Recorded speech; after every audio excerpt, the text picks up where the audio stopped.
Qui est Arsène Lupin par Maurice Leblanc. Comment est né Arsène Lupin? Tout un concours de circonstances. Non seulement je ne me suis pas dit un jour « je vais créer un type d'aventurier qui aura tel et tel caractère », mais je ne me suis même pas rendu compte tout de suite de l'importance qu'il pouvait prendre dans mon œuvre. J'étais alors enfermé dans un cercle de romans de mœurs et d'aventures sentimentales qui m'avaient valu quelques succès, et je collaborais d'une manière constante au Gil Blas. Un jour, Pierre Lafitte, avec qui j'étais très lié, me demanda une nouvelle d'aventure pour le premier numéro de Je sais tout qu'il allait lancer. Je n'avais encore rien écrit de ce genre, et cela m'embarrassait beaucoup de m'y essayer.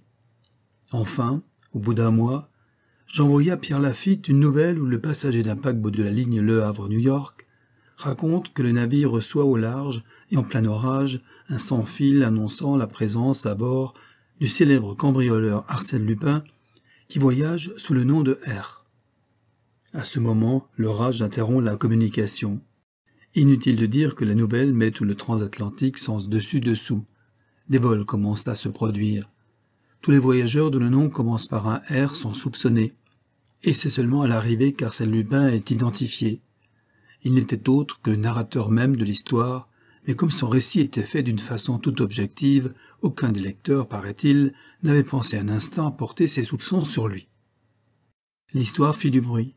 Pourtant, lorsque Lafitte me demanda de continuer, je refusai. À ce moment-là, les romans de mystère et de police étaient fort mal classés en France. J'ai tenu bon pendant 6 mois, mais malgré tout, mon esprit travaillait.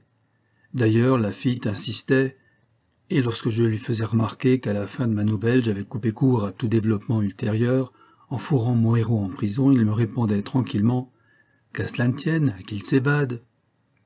Il eut donc un second conte où Arsène Lupin continuait à diriger des opérations sans quitter sa cellule, puis un troisième où il s'évadait. Pour ce dernier, j'eus la conscience d'aller consulter le chef de la sûreté. Il me reçut très aimablement et s'offrit à revoir mon manuscrit. Mais il me le renvoya au bout de 8 jours, avec sa carte et sans un commentaire. Il avait dû trouver cette évasion complètement impossible. Et depuis, je suis le prisonnier d'Arsène Lupin. L'Angleterre d'abord a traduit ses aventures, puis les États-Unis, et maintenant elle court le monde entier. L'épigraphe Arsène Lupin, gentleman cambrioleur, ne m'est venu à l'esprit qu'au moment où j'ai voulu réunir en volume les premiers contes, et qu'il m'a fallu leur trouver un titre général. Un de mes plus efficaces éléments de renouvellement pour les aventures d'Arsène Lupin a été la lutte que je lui ai fait soutenir contre Sherlock Holmes, travesti en Sherlock Holmes. Je peux néanmoins dire que Conan Doyle ne m'a nullement influencé, pour la bonne raison que je n'avais encore jamais rien lu de lui, lorsque j'ai créé Arsène Lupin. Les auteurs qui ont pu m'influencer sont plutôt ceux de mes lectures d'enfants. Fenimore Cooper, Assolan, Gaboriau, et plus tard Balzac, dont le Vautrin m'a beaucoup frappé. Mais celui à qui je dois le plus, et à bien des égards, c'est Edgar Poe. Ses œuvres sont à mon sens les classiques de l'aventure policière et de l'aventure mystérieuse. Ceux qui s'y sont consacrés depuis n'ont fait que reprendre sa formule, autant qu'il peut être question de reprendre sa formule à un génie. Car il savait, lui, comme nul ne l'a jamais tenté depuis, créer autour de son sujet une atmosphère pathétique. D'ailleurs, ceux qui lui ont succédé ne l'ont généralement pas suivi dans ces 2 voies, mystère et police. Ils se sont orientés surtout vers la seconde. Ainsi, Gaboriau, Conan Doyle et toute la littérature qu'ils ont inspirée en France et en Angleterre. Pour moi, je n'ai pas cherché à me spécialiser. Toutes mes œuvres policières sont des romans mystérieux, toutes mes œuvres de mystère sont des romans policiers. Je dois dire que mon personnage même m'y a conduit. La situation n'est en effet pas la même suivant que le personnage central est le bandit ou le détective. Lorsque c'est le détective, cela présente cet intérêt que le lecteur ne sait jamais où il va, puisqu'il est du côté du détective qui se trouve en face de l'inconnu. Au contraire, lorsque le récit tourne autour du bandit, on connaît d'avance le coupable, puisque c'est justement lui. D'autre part, j'ai dû faire d'Arsène Lupin un héros double, un homme qui soit à la fois un bandit et un garçon sympathique, car il ne peut y avoir de héros de roman qui ne soit sympathique. Il fallait donc ajouter à mon récit un élément humain pour faire accepter ces cambriolages comme des choses très pardonnables, sinon toutes naturelles. D'abord, Il vole beaucoup plus par plaisir que par avidité. Ensuite, il ne dépouille jamais des gens sympathiques. Il se montre même parfois très généreux. Enfin, ses exploits malhonnêtes sont souvent expliqués en partie par des entraînements sentimentaux qui lui donnent l'occasion de faire preuve de bravoure, de dévouement et d'esprit chevaleresque. Dans Conan Doyle, Sherlock Holmes n'est animé que du désir de résoudre des énigmes, et il n'intéresse le public que par les moyens qu'il emploie pour y parvenir. Arsène Lupin, au contraire, est continuellement mêlé à des événements qui, le plus souvent, lui tombent dessus sans qu'il sache même pourquoi, et dont il doit sortir avec honneur, c'est-à-dire un peu plus riche qu'avant.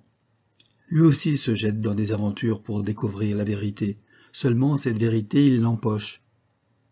Cela ne signifie d'ailleurs pas qu'il se pose en ennemi de la société. Au contraire, il dit de lui-même « Si on me volait ma montre, je crierais au voleur ». Il est donc, par goût, sociable et conservateur. Seulement, cet ordre, qu'il juge nécessaire, qu'il approuve même, son instinct le pousse sans cesse à le bouleverser. Ce sont ces remarquables dons à barboter qui l'amènent fatalement à être malhonnête. Mais il est dans ses aventures un autre élément d'intérêt important et qui me semble avoir le mérite de l'originalité. Je ne m'en suis pas rendu compte non plus tout de suite. D'ailleurs, en littérature, on ne prévoit jamais ce que l'on doit faire. Ce qui vient de nous, se forme en nous, et nous est souvent une révélation à nous-mêmes. Il s'agit, dans le cas d'Arsène Lupin, de l'intérêt que présente la liaison du présent dans ce qu'il a de plus moderne, avec le passé, surtout historique ou même légendaire. Il ne s'agit pas de reconstituer des événements d'autrefois en les romançant, comme dans Alexandre Dumas, mais de découvrir la solution de problèmes très anciens. Arsène Lupin est continuellement mêlé à de tels mystères par le goût qu'il a de ces sortes de recherches. D'où cette série d'aventures d'Arsène Lupin où les faits sont contemporains mais où l'énigme est historique. Par exemple, dans l'île aux 30 cercueils, il s'agit d'un rocher entouré de 30 écueils. On l'appelle la pierre des rois de Bohême, mais personne ne sait pourquoi. La tradition prétend seulement qu'autrefois on amenait des malades sur cette pierre et qu'ils guérissaient.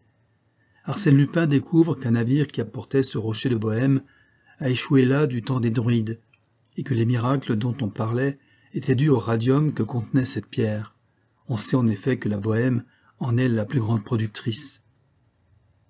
Établir un roman d'aventure policière sur de telles données élève forcément le sujet.